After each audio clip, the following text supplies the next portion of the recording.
안녕하세요. 백두산 금융연구소의 백두산입니다. 8월 18일 금요일 오후 3시 45분입니다. 미국과 유럽 증시 하락의 영향으로 오늘 아시아도 하락 마감을 했습니다. 유럽도 하락 출발 예정인 거로 봐서 세계 증시의 분위기는 좋지가 않습니다. 그러나 아직도 세계 증시는 상승세가 완전히 끝나다라고 하기는 좀 뭐한 것 같습니다. 아직도 세계 증시는 간절기다, 계절이 바뀌어가고 있는 그런 과정이다. 이렇게 표현하는 게 더 맞을 것 같아요. 그러니까 아직 간절기이기 때문에 아직도 상승 추세인 S&P 지수 이런 것도 있는 거고, 반도체 지수 이런 것도 아직 상승 추세인 거고, 그 와중에 이제 좀 약한 친구들은 하락으로 전환되기도 했고요. 그죠? 하락으로 전환된 건 일본 증시, 한국 증시, 중국 증시, 나스닥 이런 친구들이 하락으로 전환되기도 했고요. 그러니까 지금은 좀 일단 아직 혼조한 그런 구간인 거죠. 완전히 이제 상승이 끝나고 그런 건 아닙니다. 아직 어떤 선언을 하기에는 좀 너무 이르다라는 생각이 있습니다. 간절기, 계절이 바뀌어가고 있구나, 증시의 힘의 변화가 나타나고 있는 그런 구간이구나 라고 보는 게 좋을 것 같습니다. 그렇기 때문에 김칫국 마시면 안 되는 거죠. 그죠? 아직까지 간절기이기 때문에 기존에 있었던 강력한 매수세의 영향을 받을 수밖에 없는 그런 구간이라고요. 간절기인데 여기서 대폭락을 바라면은 좀 욕심일 수 있겠죠. 그죠? 혹은 급등을 바라거나 이런 건 욕심일 수 있을 겁니다. 이 정도 말씀을 좀 드리면 될 것 같고, 오늘 아시아 증시가 이렇게 하락을 한 거 보니까 오늘 아시아 장중에 금리가 떨어졌겠죠, 그죠? 근데 그렇지 않습니다. 확인을 해보면 오늘 아시아 장중에 달러가 조금 떨어지고, 그리고 금리도 좀 떨어졌습니다. 보시면, 그죠? 10년물 국채 금리 오늘 아시아 장중에 이렇게 하락을 하고 있다고요. 그런데도 불구하고 이제 아시아 증시가 하락 마감을 한 겁니다. 이런 거는 이제 여러 가지 원인을 생각을 해볼 수 있겠지만, 제가 보았을 때는 지금 이런 모습은 원래 금리가 떨어지면 증시가 오르는 게 맞잖아요. 지금 최근의 논리대로라면요. 근데 그렇지 않았단 말이에요. 근데 이렇게 된 거는 지금 증시의 하락이 약간 좀 이제 비이성이 좀 개입된 거 아니냐라는 생각이 좀 있습니다. 그러니까 이번 주 내내 빠지다 보니까 이제 약간 좀 이제 슈팅성 시세가 나타나고 있는데, 여기 이제 관성이 붙은 거죠. 지금까지 오던 방향대로 계속 가겠다는 그런 힘, 관성이 작용을 해가지고, 그러니까 약간 비이성이 작용한 거죠. 그렇기 때문에 오늘 아시아 증시가 이렇게 하락 마감하고 그런 게 아닌가 싶습니다. 그러니까 이번 주에 계속해서 말씀드리고 있지만, 계속해서 금리가 오르고 계속해서 증시가 떨어지다 보니까 이제는 다소 슈팅성 시세가 좀 나타나는 경향이 있습니다. 그래서 지금 보시면 증시도 살짝 슈팅성으로 가고 있고, 금리 상승도 살짝 슈팅성으로 가고 있고, 이런 과정에서 살짝 비이성이 개입을 하다 보니까 단기적인 측면은 꼭 논리적으로만 가라는 그런 건 없죠. 그죠? 그래서 살짝 이렇게 논리로만은 설명할 수 없는 이런 일이 조금씩은 등장하고 있는 것 같습니다. 그래서 일단 이 정도 말씀을 드리면 될 것 같고요. 이번 주 있었던 일들, 금요일이니까 좀 간단하게 좀 생각을 해보면, 하여튼 금리가 많이 올랐습니다. 그죠? 금리가 굉장히 많이 올랐어요. 많이 오를 수밖에 없는 이유가 있기도 했었죠. 그죠? FOMC 의사록도 확인을 했고요. 여러 가지 측면들, 미국의 튼튼한 경제 계속해서 확인을 했습니다. 그래서 제 생각에 이제 이번 주에 있었던 일들을 좀 이제 한마디로 요약을 좀 해보자. 한마디로 이번 주 금융시장이 어떤 짓을 했냐라는 거를 좀 일단 말씀을 좀 드려보자면은, 제 생각엔 구조적 변화를 확인했다라고 표현을 드리면 딱 좋을 것 같아요.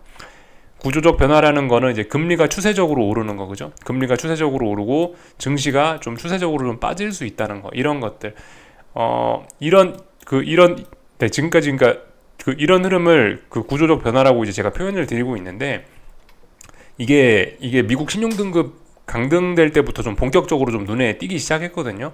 근데 이제 지금 그 뒤로 이제 몇 주 정도 지났죠. 그리고 나서 이번 주에 본격적으로 금리가 레벨업이 됐고, 일부 증시들은 레벨 다운이 되고 있다 보니까 구조적인 변화를 확인했다, 재확인했다, 굳히기가 들어갔다, 이 정도를 이야기할 수 있을 것 같습니다. 그러니까 이번 주에 이걸 한 거죠. 이번 주에 드디어 맨날 그 미국 경제가 좋다라고 하면서 주식시장이 오르고 이런 시대는 이제 완전히 끝난 거를 좀 다시 한번 확인한 게 아닌가 싶습니다. 그렇기 때문에 이번 주는 금융시장이 굉장히 큰 힘을 쓴 한 주라고 생각을 하시면 좋을 것 같아요. 말씀드렸다시피 금리와 달러가 어딘가를 넘어가서 레벨업이 됐어요. 특히 10년물 국채 금리는 어떻습니까? 2008년 이후로 최고 금리를 지금 보이고 있거든요. 그렇기 때문에 이건 뭐라고 해야 되겠어요? 이거는 강력한 매수세가 등장한 거예요. 그래서 지금 이제 단기적으로 오버슈팅 우려가 있는 상황까지 온 거고요.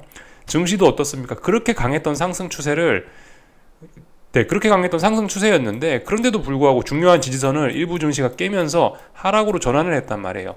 강력한 매도세가 등장을 한 거예요. 그러니까 어떤 구조적 변화를 확인을 한 거죠, 그죠?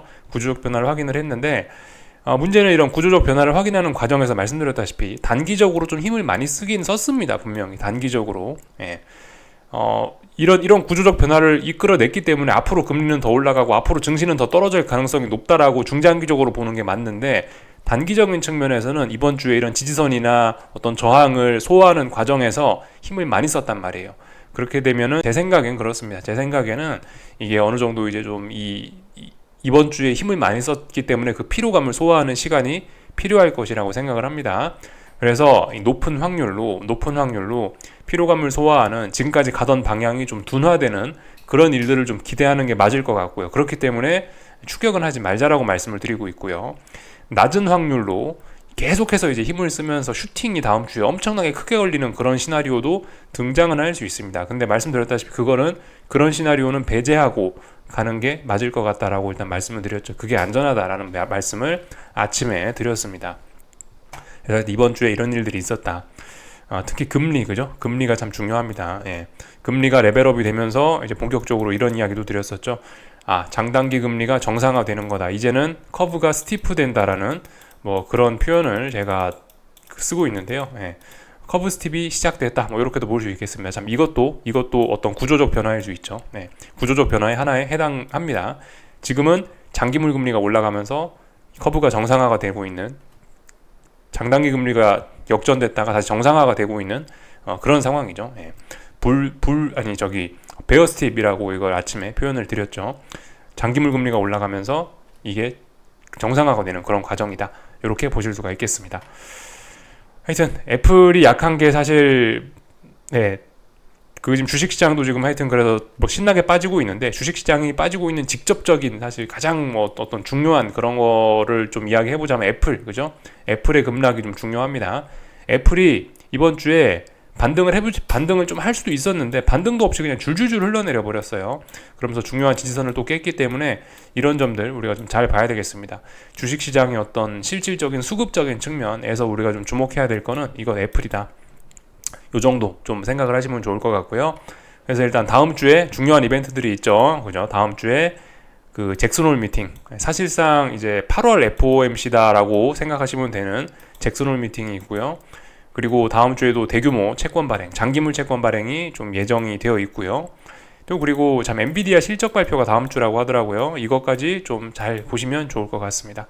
이번 주에 나스닥이 많이 흘러내리고 그랬지만 엔비디아가 그래도 좀 강한 모습을 보이면서 미국 증시가 급락 폭락은 면했거든요. 그렇기 때문에 엔비디아 중요합니다. 다음 주에 이런 이벤트들에 주목하면 되겠다. 전반적으로 브리핑을 한번 쭉 해봤습니다.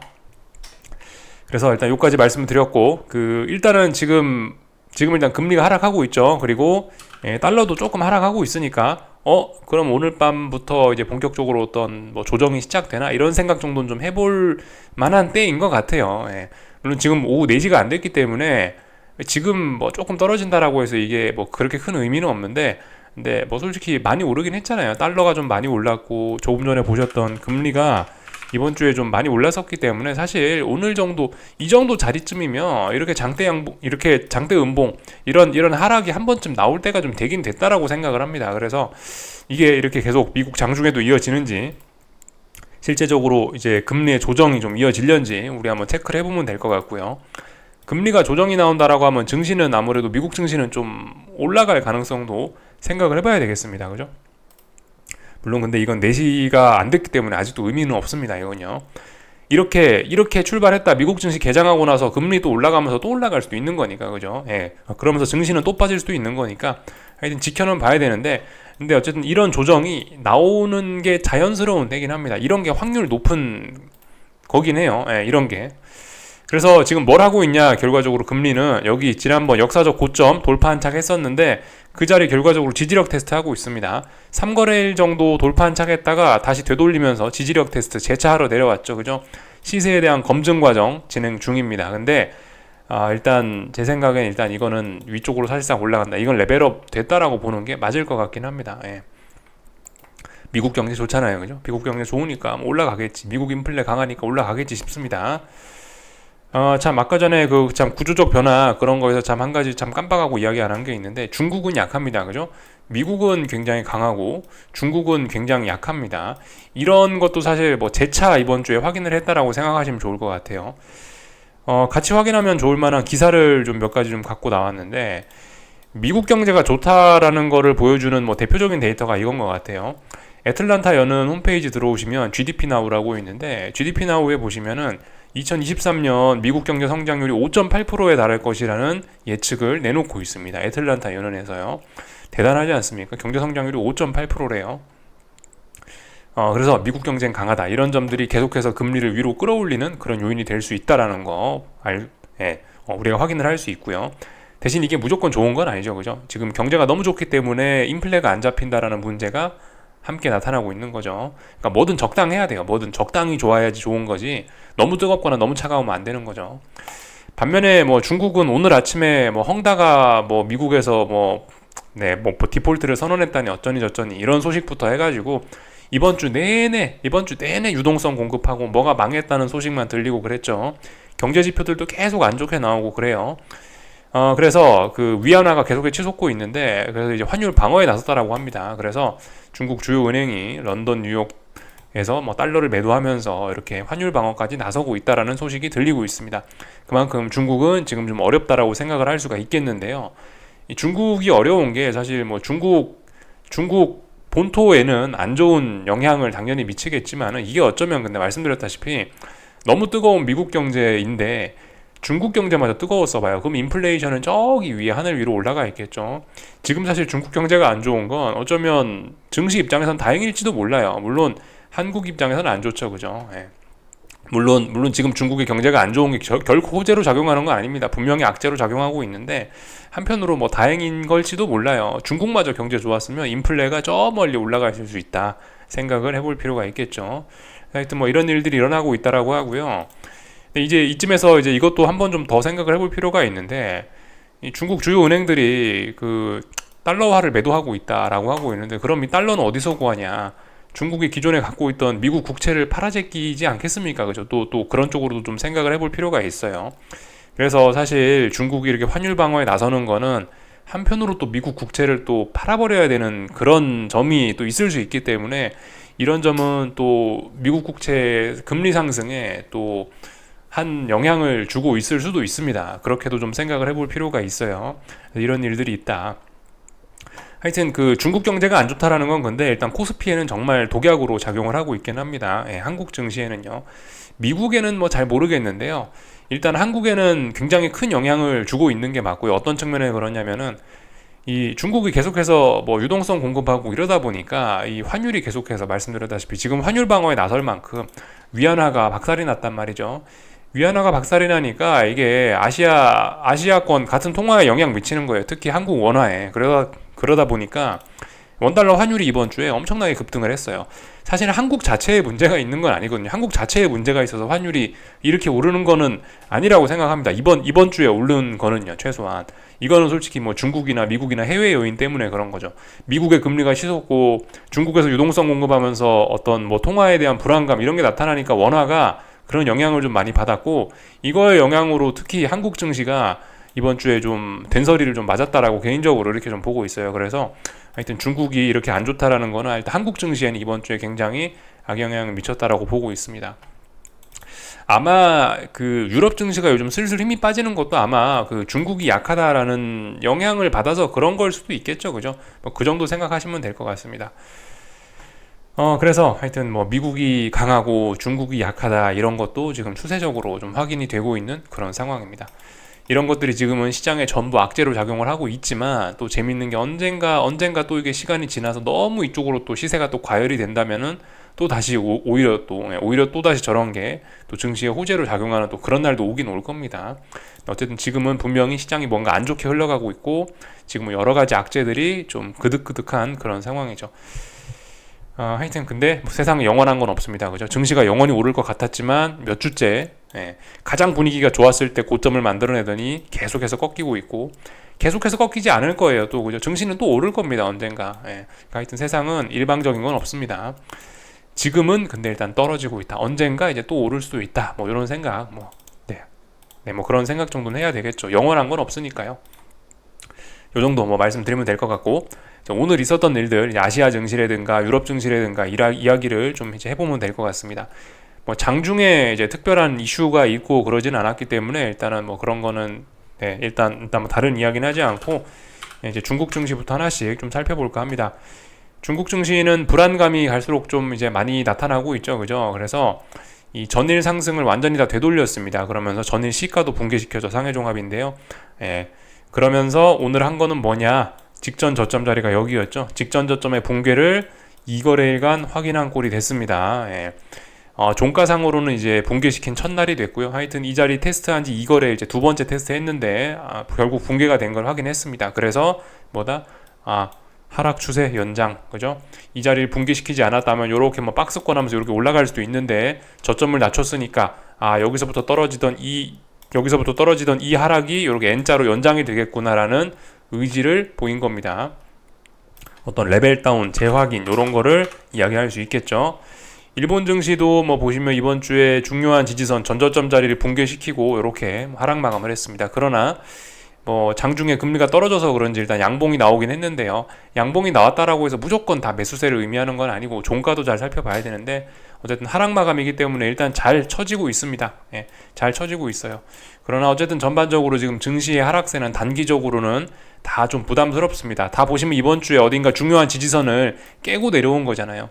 중요한 지지선을 깨는 데는 강력한 매도세가 필요하기 때문에 이번 주에 전반적으로 힘을 많이 쓰고 있다. 이런 거를 우리가 알 수가 있습니다. 조금 전에 개장한 유럽 증시 볼까요? 유럽 증시는 뭐 일단 근데 약간 얘기가 좀 다르긴 합니다. 얘는 뭐 특별한 지금 지지선이 없는 구간이고요. 직전 저점 여기 있죠. 여기 붕괴되면 하락 추세 전환인데 여기까지 특별히 뭐 지지선이 없기 때문에 쭉쭉쭉 빠져도 이상하지는 않습니다. 독일 증시는 대신 이번 주 초에 여기 직전 저점을 붕괴시켰죠. 여기를 붕괴시킨다고 힘을 좀 먼저 썼습니다. 그래서 쭉쭉쭉쭉 빠지고 있지만 하여튼 아직까지 전반적으로 보면 잘 버티고 있는 그런 상황입니다. 그러니까 아직도 유럽 증시, S&P, 뭐 미국 S&P 이런 친구들은 잘 버티고 있단 말이죠. 그러니까 아직 세계 증시는 아직까지 완전 다하락으로 전환되고 뭐 그런 것까지는 아닙니다. 그죠? 여기까지 봤고요. 그 위안화 잠시 좀 보자면은 위안화도 오늘 그 달러 약세의 영향을 받아갖고 위안화 강세 이렇게 좀 장중에 좀 나타났었는데 지금은 또 중국 증시 문 닫고 나니까 또 위안화 약세 나오고 있네요. 하여튼 뭐 이런 모습이었다. 장중에는 위안화 강세가 좀 나타났다. 장중에는 그 일본 엔화도 좀 이렇게 보시다시피 강세 나타났고요. 지금도 강세네요. 엔화는요. 뭐 원달러 환율도 뭐 비슷했다. 뭐 이런 식으로 체크 쭉 해봤습니다. 오늘 저녁에도 뭐 이벤트가 없지는 않는데요. 지금 좀 전에도 발표된 경제 지표들이 있긴 있는데 별 영향은 없는 모양입니다. 그 영국 경제 지표 발표됐는데 영국은 역시 그죠? 역시 유로존은 뭐가 처참합니다. 유로존 소매 판매 지표가 나왔는데 역시나 예상치를 크게 하회하면서 경제가 부진함을 보여주고 있고요. 그리고 잠시 후에까지는 아니고 이제 몇 시간 정도 뒤인가? 그 유로존의 물가 지표가 발표가 되네요. 이거 좀 잘 보시면 좋을 것 같습니다. 시장에 좀 일부 영향을 미칠 수도 있을 것 같아요. 지금은 일단 금리가 떨어지고 있죠. 그죠? 지금은 10년물 국채 금리가 떨어지고 있는데 이거 유로존 물가지표 발표되고 나서 그 금리는 다시 되돌릴 수도 있고 아니면 이제 하락을 더 강화시킬 수도 있고 지켜봐야 됩니다. 이거 금리에 영향 미칠 수 있는 이벤트이기 때문에 잘 지켜보면 될 것 같고 미국 증시에서 오늘 뭐 미국 지표는 딱히 발표되는 건 없습니다. 그래서 그냥 뻑뻑하게 싸우겠죠. 뭐 특별한 재료 없이 그냥 이제 위아래로 열심히 싸울 예정인 것 같아요. 미국 증시는요. 여기까지 보면 되고 한국 증시는 오늘 좀 애매한 뭐 그런 모습을 좀 보였는데요. 하여튼 애매할 때는 아무것도 안 하면 됩니다. 지금 상황에서 그러니까 사실 지금 상황이 좀 되게 애매한 뭐 그런 자리가 좀 됐거든요. 단기적으로 조금 좀 이번 주에 많이 힘을 쓰면서 빠졌기 때문에 하방으로 뭐 추격하기도 애매하고, 그렇다고 지금 의미 있는 매수세가 나온 것도 아니거든요. 그러니까 반등하라고, 그러니까 반등에 베팅하기도 좀 어렵고, 왜냐면 상승 추세 이미 깨졌으니까 코스피는요. 코스닥은 뭐 매수하는 거 잘 모르겠어요. 근데 일단 코스피는 최소한 주식 사거나 이러면 위험할 수 있겠죠. 그러니까 이도저도 하기가 좀 애매한 그런 상황이란 말이죠. 그러니까 지금 이런 때는 이런 건 그냥 고수의 영역입니다. 그냥 이런 때는 가만히 계시고, 반등이 올라오면 뭐 그때 뭘 하든가. 어쨌든 지금 이 애매한, 이 단기적으로 좀 슈팅기가 있는데 이게 없어지고 나서, 이게 좀 소화가 되고 나서 뭘 하는 게 좋지 않을까 싶습니다. 오늘 코스피 양봉이 나왔지만 이거 매수세라고 자신있게 이야기하기는 좀 부담스러운 상황입니다. 그냥 줄줄줄 잘 빠진 거예요. 물론 저점은 살짝 높였는데 이 의미 있는 지지력이라고 이야기하기는 좀 어려울 것 같습니다. 그냥 일단 하락세가 둔화됐다, 이 정도로 표현을 하는 게 좋을 것 같아요. 예. 일단 조금 더 지켜보긴 해야 되겠고요. 뭐 코스닥은 오늘 뭐 코스피가 좀 버티니까 코스닥이 좀 장중에 빠졌네요. 네. 하여튼 뭐 잘 빠지고 있는 겁니다, 얘도요. 그래서 뭐 특별히 한국 증시를 뭐 기술적으로 제가 뭐 드릴 이야기는 없는 것 같습니다. 굳이 따져서 누가 더 단기낙폭이 심하냐라고 물어보시면 당연히 코스피가 단기낙폭이 좀 심합니다.